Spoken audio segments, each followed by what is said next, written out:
અવાવરું ગુફા હતી મારી પાસે મોટા મોટા વૃક્ષો કાંટાળા ઝાડવા ને એવું બધું હતું. પાંડવો અજ્ઞાતવાસ દરમિયાન છે આ પાંચાળ ભૂમિ રહી આપણે અહીંયા તરણેતર છે મત્સ્યવેદ એમનો થયેલો ત્રિનેત્રેશ્વર મહાદેવરાના એ દરમિયાન અજ્ઞાતવાસ દરમિયાન અહીંયા રહી ગયા એવી માન્યતા છે.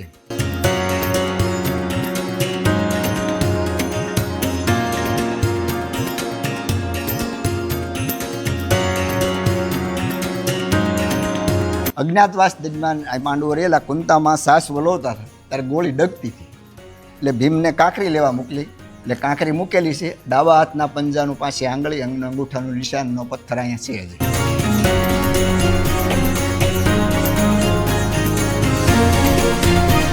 એ વખત પહેલાનું હોય છે જૂનામાં જૂનું મંદિર. આ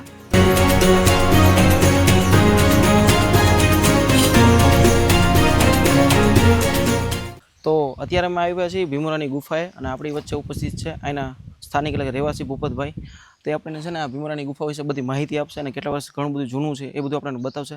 તો ચાલો મારી સાથે આપણે આ બધું જોઈએ. ભૂપતભાઈ, હા, સ્ટાર્ટિંગમાં મને આ બધું દેખાય છે, આ કહેવાય ને એક સ્ટેજ જેવું દેખાય છે મને. જેવું પહેલાં કાંઈ હતું નહીં, આ ઠેઠ જમીન લેવલે હતું આ નીચું, બરાબર.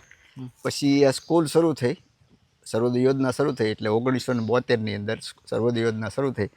પછી આ સ્ટેજ તરીકે ઉપયોગ કર્યો, આ દિવાલ સણી, બરાબર. આ ગ્રાઉન્ડ પૂર્યું છે વિદ્યાર્થી હોય તેમ, બરાબર. એ અને અહીંયા છે જૂનું પહેલાં જમીન લેવલે એટલી ઊંડી જ હતી અહીંયા, અને હાવ અવાવરું હતી એમ, જાળા ઝાંખરા અને આમાં ગોવડ ને બુવડ ને બધું રહેતું એમ જૂનું. પહેલાં ઘણા વર્ષો પહેલાં સ્કૂલ પહેલાં એમ, મતલબ અહીંયા સ્કૂલ તમે અત્યારે બનાવી એ પહેલાં કાંઈ હતું નહીં. સ્કૂલ બનાવ્યા પહેલાં કોઈ પણ વસ્તુ હતી નહીં, ખાલી અવાવરું ગુફા હતી એમ. મારી પાસે મોટા મોટા વૃક્ષો ને કાંટાળા ઝાડવા ને એવું બધું હતું એમ, બરાબર. પછી સર્વોદય યોજના આવી અહીંયા. સર્વોદય યોજના દરમિયાન છે સવસીભાઈ જે મકવાણા છે, બરાબર, એમને અહીંયા સર્વોદય યોજના અહીંયા શરૂ કરી અને ધીમે ધીમે છે આ ગુફાને છે પોતાના સ્ટેજ તરીકે ઉપયોગ કર્યો, બરાબર. પછી ત્યાર પછી છે આ સ્ટેજ બનાવ્યું.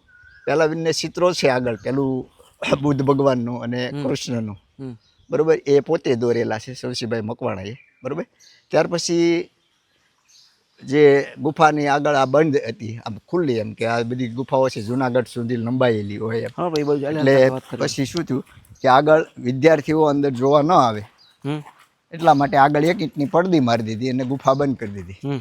ત્યાર પછી પુરાતન તત્વવાળાએ છે આ ગુફા રક્ષિત બનાવી, ચોકીદાર હતો અહીંયા, બરાબર, ઘણા વર્ષો પહેલાં. ત્યારથી પછી બંધ કરી દીધી. પહેલાં શરૂઆતમાં અમારા પ્રાથમિક શાળાના રૂમ ઓછા હતા એટલે બંને બાજુએ બોર્ડ બનાવી અને વિદ્યાર્થીને અહીંયા ભણાવતા. એટલે પેલા તમે છોકરાઓને અહીંયા ભણાવતા? અહીંયા ભણાવતા. ત્યારે રૂમ ઓછા હતા, રૂમ ઓછા હતા, ત્યારે સ્કૂલ નહોતી એટલે બંને બાજુ બ્લેક બોર્ડ બનાવ્યા. તો મને અત્યારે દેખાઈ રહ્યા છે કે ત્યાં હજી બી હાલમાં એ બોર્ડ છે તેમને.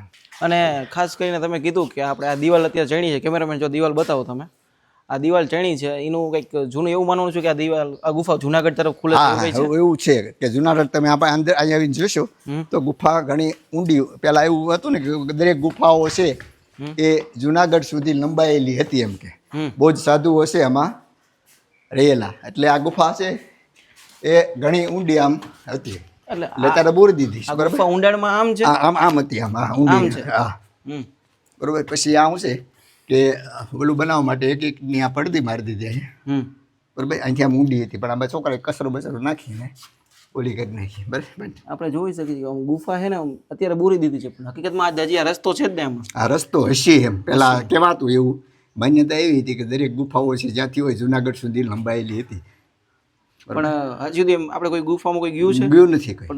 માન્યતા જૂની હાલે છે, માન્યતા એવી જૂની છે. અને ગુફા કારણ કે અમારા અહીં વિદ્યાર્થી સ્કૂલના રહ્યા એટલે આમાં તો શું છે આગળ જતા કાંઈ અલ્પા જનાવર હોય એવું બધું બને, જવાબદારી તમારી હોય, જવાબદારી હોય એટલે બંધ કરી દીધી. એક રીતે આપણે જોઈ શકીએ તો ગુફાનો ઇતિહાસ કેટલા વર્ષો જૂનો છે? ભાઈ ઘણા વર્ષો છે, બરાબર. કારણ કે હું 1986ની અંદર અહીં લાગ્યો તે પહેલાં 72માં સર્વોદય યોજના શરૂ થઈ હતી. ત્યાર પછી કહેવાય છે કે આ જ્યારે પાંડવો અજ્ઞાતવાસ દરમિયાન છે આ પાંચાળ ભૂમિ રહી આપણે અહીંયા તરણેતર છે મત્સ્યવેદ એમનો થયેલો ત્રિનેત્રેશ્વર મહાદેવરાના એ દરમિયાન અજ્ઞાતવાસ દરમિયાન અહીંયા રહી ગયા એવી માન્યતા છે.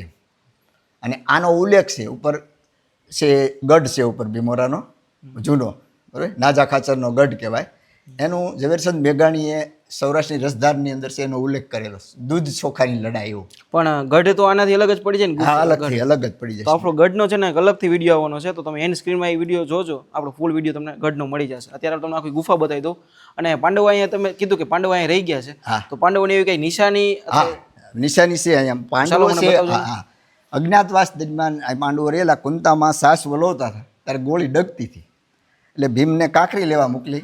એટલે કાંકરી મૂકેલી છે, ડાબા હાથના પંજાનું પાસે આંગળી અંગૂઠાનું નિશાનનો પથ્થર અહીંયા છે હજી મોજૂદ. તમને હમણાં દેખાડું. હાલમાં પથ્થર છે. હા, દેખાડું તમને હમણાં, બરાબર, કે પંજાનું નિશાન છે આખું.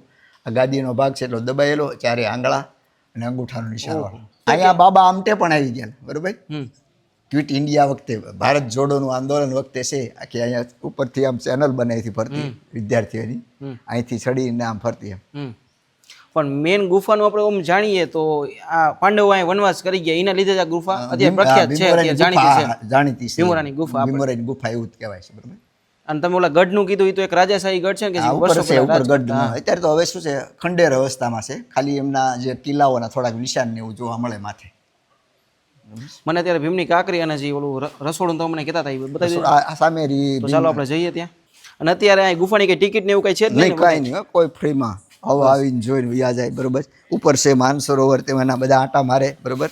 તો મતલબ કુદરતે આપણે એક કહેવાય ને આ કુદરતી આ બક્ષિસ જ છે અમારે. બક્ષિસ છે. અને પાછું આપણા જે કહેવાય ને મહાભારત, આપણે હા, એ વખતની આ એ વખતનું આ બધું યાદી છે, ઇતિહાસ છે. અને આવું કહેવાય છે કે આ કંતામાનું રસોડું કહેવાય, કારણ કે આ જે આખા પથ્થરની શિલાની અંદર જ બનાવેલું છે. આ દેખાય, આ દેખાય. કેમેરામેન જે રસોડું બતાવજો ને. આ રસોડું છે, આપણે કુંતામાનું રસોડું કહી શકીએ એમ ને. હા, ગાયને આમ એમ કહેવાય છે, બરોબર. એટલે કહેવામાં આવે છે. હા. આમાં પણ તમે બોર્ડ રાખ્યો છે. હા, આમાં તમે છોકરા ભણાવતા એમ ને. હા, પછી શું છે, સુવિચાર ને એવું લખવા માટે છે બોર્ડ બધે પછી બનાવી નાખ્યા, બરોબર. પણ ટૂંકમાં તમને યાદી રહી કે ભવિષ્યમાં આપણે આ છોકરાઓને ભણાવતા જ્યારે સ્કૂલના બિલ્ડિંગ થોડા પડતા ત્યારે, બરોબર. એ તો સ્કૂલ ઘણી બધી ડેવલપ થઈ ગઈ, આખી પથ્થરની અંદર જ છે આ બધી. અને આવું છે, પિલર માટે દિવાલને એવું સણી લીધું, બાકી કુદરતી જ છે. કુદરતી છે. એટલે ભૂપતભાઈને એવું કેવું છે કે આ ગુફાનું બધું કુદરતી જ છે. આ તો એમ કે ભાઈ થોડું ઘણું એને જાણ્યું છે. અને તમે જોઈ શકો છો કે કહેવામાં એવું આવે છે કે અહીંયા માતા કુંતાએ છે ને એનું રસોડું હતું, અહીંયા કહેવાય ને જમવાનું બધું એવું બનાવવું. એટલે આ બધું પથ્થરો ને બધું એ વખતનું છે. પહેલાં તો આમ રિક્ષા હતી એક, એ પડી ગઈ. એમાં અસલ રિક્ષાનો આકાર પથ્થરમાં, આગળ સીટ, પાછળ બેહવાની. આમ ઓહો, સામે છે ને એ ભીમ કાંકરી. આમાં તો આપણે એક રીતે જોઈ શકીએ ને કે આમાં તો કદાચ ગમે એટલું કરીને તો આમાંથી આપણે નવું નવું જાણવા મળે એવું છે. આ છે ને પંજાનું નિશાન છે. આજે દેખાઈ રહ્યું છે. ચાલો આપણે બાજુમાં નજીક જઈને જોઈએ. ઓહ, એટલે મતલબ કહેવામાં આવે છે કે જે આ ભીમનો પંજો છે. પંજો છે. તમે આ ડાબો હાથ રાખો, આ અંગૂઠાનું નિશાન આમ જ દેખાય. આમ આ ગાદીનો ભાગ છે ને કારણે આટલો બેસી ગયો નીચે. જો હું તમને બતાવું, આ અંગૂઠો છે અને આ આંગળીઓ, જો ચાર આંગળીઓ. આપણે નજીક જઈને જઈ, થોડુંક પથ્થરને એવું છે, પણ આ બધી વસ્તુ ભવિષ્યમાં એક જ વાર જોવા મળશે, પછી ક્યારે કોણ જેને ટાઈમ મળે ત્યારે આવી શકીએ. મતલબ જો અંગૂઠો છે અને ઓલા ચાર આંગળીઓ છે, ડાબા હાથના પંજાનું નિશાન છે આખું. તો મતલબ આને ભીમ કાંકરી કહે છે એમ ને. હા, ચારે બાજુ ખુલ્લી જ છે. આવી કાંકરી કેમ આપણે મૂકી દીધી પથ્થર આમ મૂકી દીધો ને એમ જ છે. આ પંજાના નીચેનો ભાગ છે, આ બે બાજુ શું છે, અમે સાદર રૂમ બનાવી નાખ્યા હતા, એટલો ભાગ જ અડેલો છે. ઓલી બાજુ સણી લીધું છે, આ બાજુ છે ફરતી ખુલ્લી છે આખી. પણ ભૂપતભાઈ આપણે પંજાના હિસાબે આપણે કહી શકીએ કે જો પંજો આવડો છે તો ભીમની કહેવાય ગોળી કવડી છે. હા, બરોબર, એ જ વસ્તુ એમ. અને એનો રવૈયો કેવો એટલો હશે એમ. આપણે ઇમેજિન કરીને જોઈએ ને તો ઘણી આપણને આશ્ચર્યચકિત લાગે. હશે એમ. હા, કારણ કે પણ હવે આપણે ભીમનું વર્ણન જોતા આપણને એવું લાગે કે ના હોઈ શકે. અને આ બધી વસ્તુ છે ને એમ લાગે કે ઓહો આપણે જૂના જમાનામાં વયા ગયા, ઓલું વિચારધારા ઓલું થઈ જાય, હજી એમ જાણવાની રુચિ વધી જાય. એ વખતનું આ જૂનું મંદિર છે, શિવનું મંદિર છે. આ મંદિર વિશે મને થોડી ઘણી માહિતી જણાવજો ને. હવે આ તો શું છે કે કદાચ જ્યારે સ્કૂલ આ તો જૂનવાણી છે, બરોબર. અને અત્યારના અહીંયા જે પિયાવાના દરબાર છે એનું જે રિવોલ્યુશન કરાવે છે, બરોબર, ફરી વખત આ બધું કરાવે છે. અને એ વખત પહેલાનું છે જૂનામાં જૂનું મંદિર. આ અત્યારે મંદિરનું રેનોવેશન હાલે છે એમ ને. હા, રેનોવેશન હાલે છે. જૂનવાણી મંદિર છે.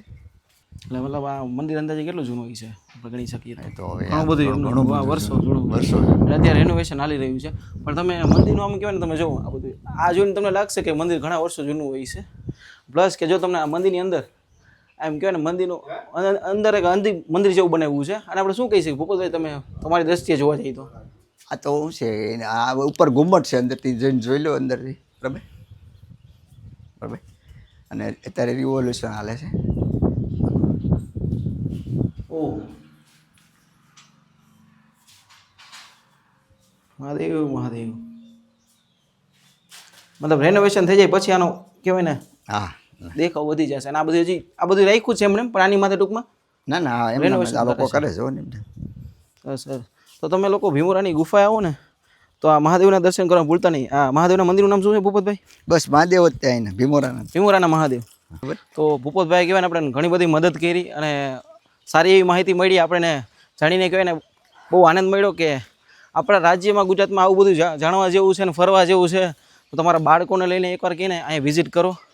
જોરદારની જગ્યા છે, મહાદેવના દર્શન કરો અને ખરેખર ઓલો ભીમનો પંજો જોઈને એમ લાગે છે કે ભીમનો જો પંજો એવડો છે તો ભીમની કહેવાય ને આમ ઊંચાઈ ને કદને બધું કેવું હોય છે એ તમારા મનમાં કહેવાય ને એક ક્વેશ્ચન છોડી જાય છે. તો આ વિડીયોને આપણે અહીંયા જ પૂરો કરીએ. જો તમને વિડીયો ગમ્યો હોય તો વિડીયો લાઈક કરો, શેર કરો, મસ્ત મજાની કોમેન્ટ કરો. ફરી મળીએ નવા વિડીયોમાં નવા કંઈક અંદર સાથે નવી કંઈક સ્ટોરી સાથે. બને રહેજો અમારી ચેનલ રાજકોટ સાથે. અને ભૂપતભાઈ તમારો ખૂબ ખૂબ આભાર કે તમે આ બધી માહિતી જણાવી.